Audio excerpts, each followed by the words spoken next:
Who wants to go to Disneyland and wait in long, hot, crowded lines? Especially in California this past week, we have had an insane heat wave. I wouldn't be doing that. My name is Alexandra Hansen, and I have been to Disneyland 9 times, and I'm actually planning my 10th visit next month for my 29th birthday.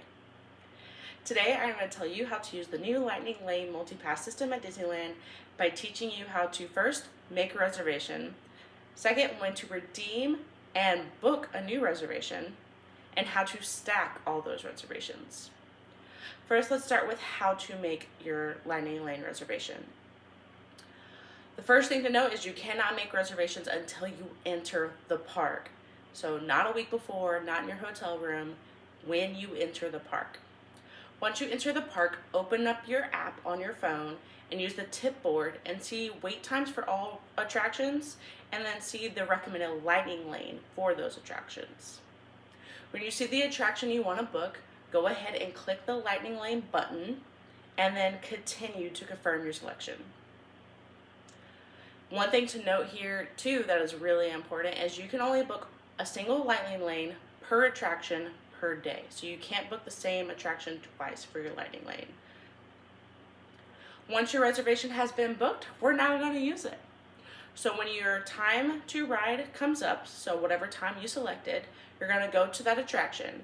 At the entrance, you're going to scan your park ticket or your app and enter the Lightning Lane entrance.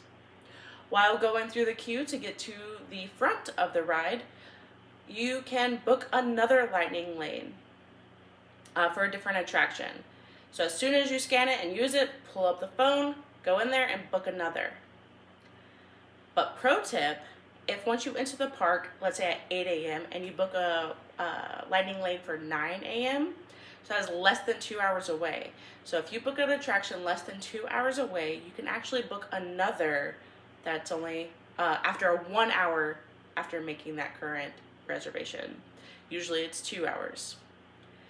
Okay, now we know how to make those reservations. So how do we maximize them? How do we stack them? So when you book your Lightning Lanes at time slots later in the day, you can actually stack them. So you don't want to go immediately into booking stuff right away when you could probably just hop on the ride right when you went to the park, you know? Crowds aren't as busy. So in order to maximize the use of the multi-pass, we're going to choose time slots later in the day.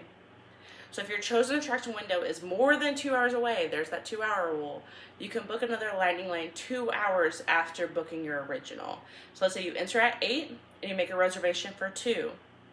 Okay, so then at 10, you could book a reservation again. And let's say you make it for 4.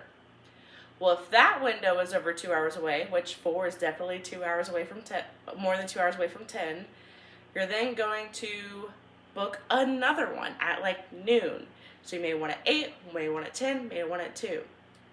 And then let's say you make one for 7 p.m. So that can give you like 3 Lightning Lane reservations in one day. And again, as soon as you use one, and it's been 2 hours or an hour, you can book another one. So we're just gonna keep stacking them and stacking them. Sounds great, right? Who wants to wait in those long lines? So now that you know how to master the Lightning Lane multi-pass at Disneyland, you can say goodbye to those long lines. So again, as long as you make that original reservation, book that replacement reservation, and then learn how to stack your reservations, you can maximize that Lightning Lane multi-pass. It may seem daunting or complicated, and may seem kind of expensive, but I promise you it is worth it.